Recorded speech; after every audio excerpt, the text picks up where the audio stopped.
अऊज़ु बिल्लाहि मिनश शैतानिर रजीम बिस्मिल्लाहिर रहमानिर रहीम। सब वीडियो देखने और सुनने वालों को अस्सलाम वालेकुम। हमारे चैनल के प्यारे व्यूअर्स, आज हम तिलावत करेंगे सूरे अनफाल की आयत नंबर 39 और 40, यानी कि आयत नंबर 39 एंड 40 इंशाल्लाह तिलावत करेंगे तर्जुमा के साथ और तफसीर के साथ। तो चलें शुरू करते हैं आज का सबक। लेकिन शुरू करने से पहले चैनल को सब्सक्राइब करें, बेल नोटिफिकेशन को ऑन करें ताकि अगली वीडियो आपको आसानी से मिलती रहे, और हो सके तो शेयर भी करें ताकि ज़्यादा से ज़्यादा लोग देखें, आपको भी सवाब मिले और मुझे भी। तो चलें अब शुरू करते हैं आज का सबक। अऊज़ु बिल्लाहि मिनश शैतानिर रजीम बिस्मिल्लाहिर रहमानिर रहीम। वक़ातिलूहुम, और लड़ते रहो उनसे, या हम ये भी कह सकते हैं और जहाद करते रहो उनसे, हत्ता यहाँ तक के ला तकूना ना रहे फितनतुन फितना या फसाद, फितनतुन व यकून दीनो, और हो जाए ना रहे फितना और हो जाए यकूना हो जाए दीन यानी दीन, कुल्लुहु सारे का सारा, लिल्लाह अल्लाह के लिए।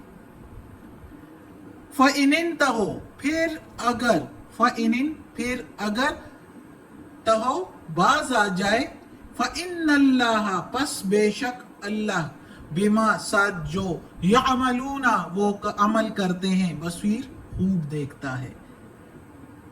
फिर जो वो अमल कर, अगर वो बाज आ जाए यानी काफिर लोग अगर बाज आ जाए फितना फसाद से, तो फिर वो जो अमल करते हैं उसको अल्लाह खूब देखता है। अब इस आयत में अल्लाह ताला जहाद के बारे में कहता है कि जहाद किस तरह जायज़ है और कब तक जायज़ है और कब तक करना चाहिए और क्यों करना चाहिए।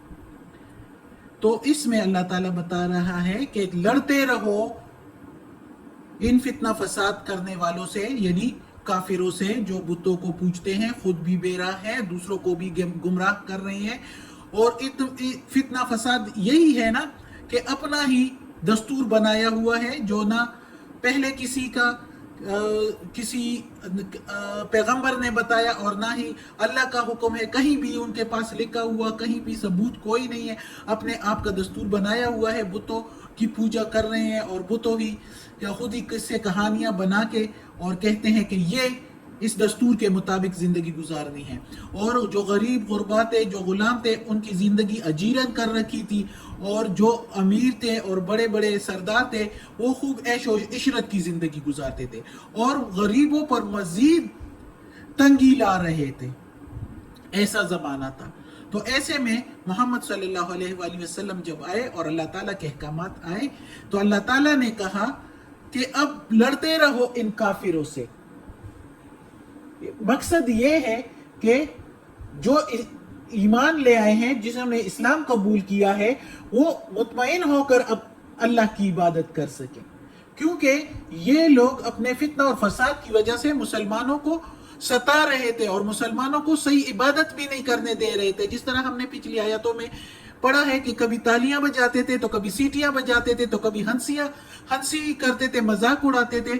तो इस फितना को खत्म किया जाए ताकि दीन सारा अल्लाह का रहे, कुफार के हाथों से तौहीद और ईमान की दौलत जो है वो महफूज रहे, और काफिरों का जो ये शान और शौकत है ये खत्म हो जाए, उनका रौब खत्म रहे और अल्लाह का दीन, अल्लाह का हुक्म चले, हर तरफ अल्लाह ही का हुक्म हो और ये फितना फसाद खत्म हो जाए। ये अल्लाह का हुक्म है। अल्लाह ने कहा है कि लड़ते रहो उस वक्त तक कि ये दोनों मकसद पूरे हो जाए। मकसद ये कि फितना खत्म हो जाए, मुसलमान आसानी से बगैर किसी रुकावट के इबादत करे मुतमईन होकर, और हुक्म भी सारे अल्लाह के अहकामात चले, अल्लाह के अहकामात के मुताबिक जिंदगी गुजारी जाए, सारे हदूद जो है वो अल्लाह के हो।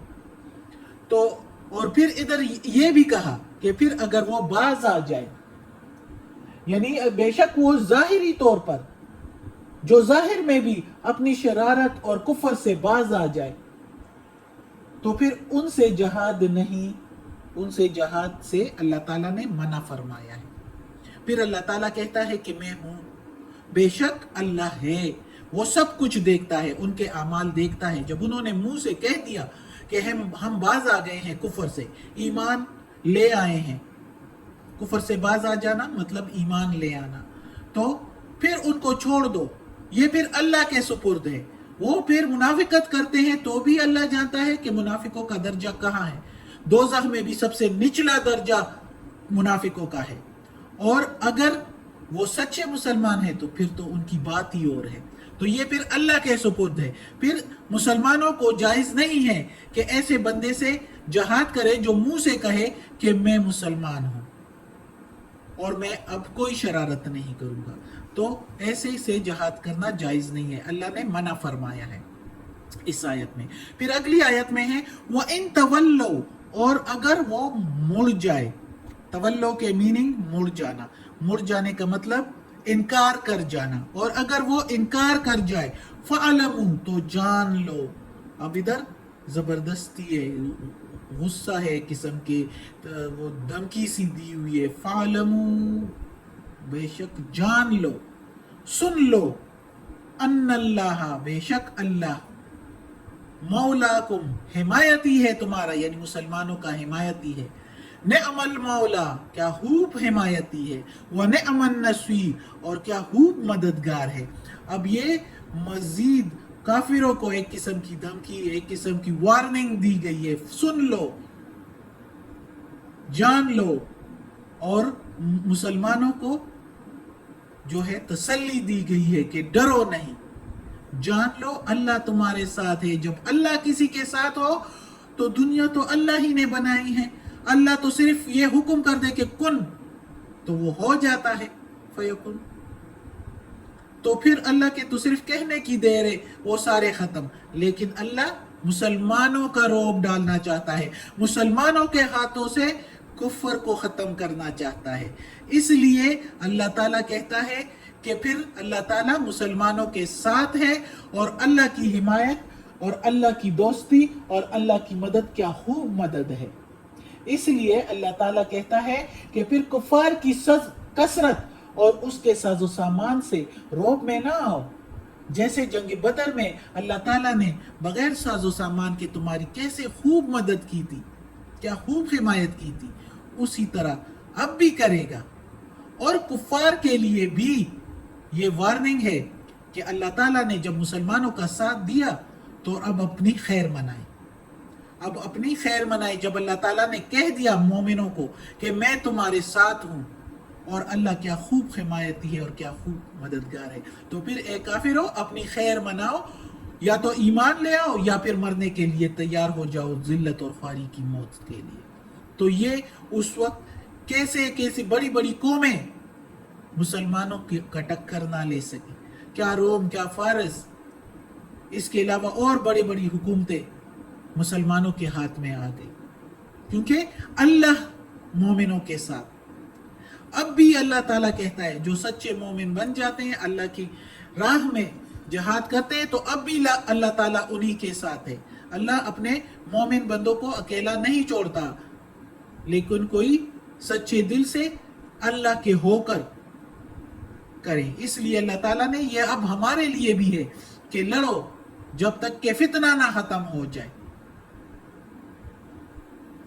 تو یہ اللہ کا حکم ہے، اور اللہ خوب حمایتی ہے اور خوب مددگار ہے مومنوں کا۔ کسی جگہ پر اگر اللہ کی مدد نہیں پہنچتی تو اس میں کوئی مصلحت ہوتی ہے، اور وہ مصلحت، وہ حکمت اللہ خوب جانتا ہے۔ صدق اللہ العظیم۔ آج کا سبق ختم ہوتا ہے۔ اللہ ہمیں توفیق دے اس قرآن مجید کا ترجمہ مکمل کرنے کی اور اس پر عمل کرنے کی توفیق دے۔ صدق اللہ العظیم۔ یا اللہ، یا پروردگار، یا رب العالمین، یہ قرآن مجید کی تلاوت کی ہے، اس کے زیر زبر پیش میں، تلفظ میں، ترجمہ تفسیر میں کوئی غلطی ہوئی ہو تو یا اللہ معاف کر دینا، تو معاف کرنے والا مہربان ہے۔ یا پروردگار، یا اللہ، ہمیں عافیت والے معاملات دے، ہماری بیماریاں، تکالیف، پریشانیاں اور برائیاں ہم سے دور کر دے، اور یا اللہ، یا پروردگار، ہمیں اپنے نیک اور صالح لوگوں میں شامل کر دے، آمین۔